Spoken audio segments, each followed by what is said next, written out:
रामकिशोर की मां मंगलवार को हाथरस में भोले बाबा के नाम से मशहूर नारायण साकार विश्व हरि के सत्संग में शामिल होने वाले करीब 2.5 लाख लोगों में से एक थीं। सत्संग खत्म होने के बाद मची भगदड़ में 121 लोगों की जान चली गई, जिनमें से ज्यादातर महिलाएं और बच्चे थे। भगदड़ की खबर फैलते ही घबराए रिश्तेदारों ने अपनों की तलाश करना शुरू किया।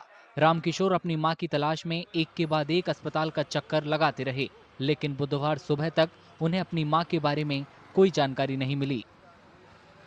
उनको फोन भी स्विच ऑफ है, उनका वो नहीं मिल रहा है, अब पता ही नहीं मिल रहा है पूरा।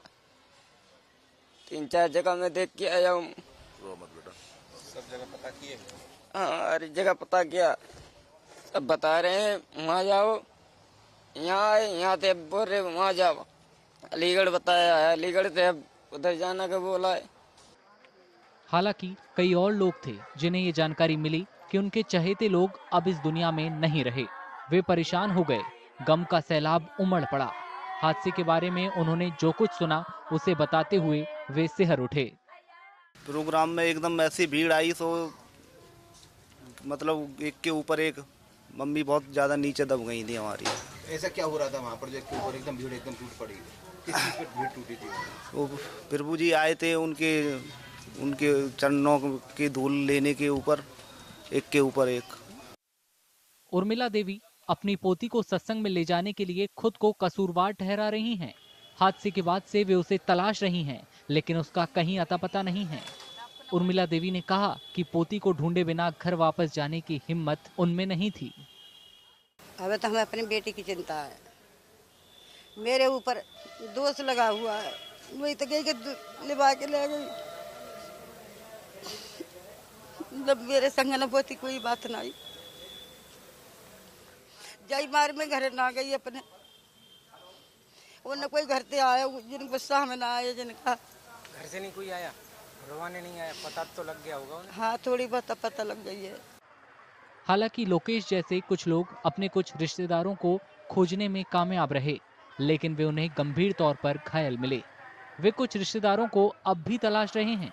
ये काम आसान नहीं है, क्योंकि हादसे में घायल हुए कई लोगों और कई मृतकों के शवों को रेस्क्यू टीमें सिर्फ हाथरस ही नहीं बल्कि पड़ोसी जिलों के अस्पतालों और मॉर्चुरी में ले जा चुकी हैं। हम तीनों जनों ने खूब ढूंढा, नहीं मिले, खूब प्रयास किया।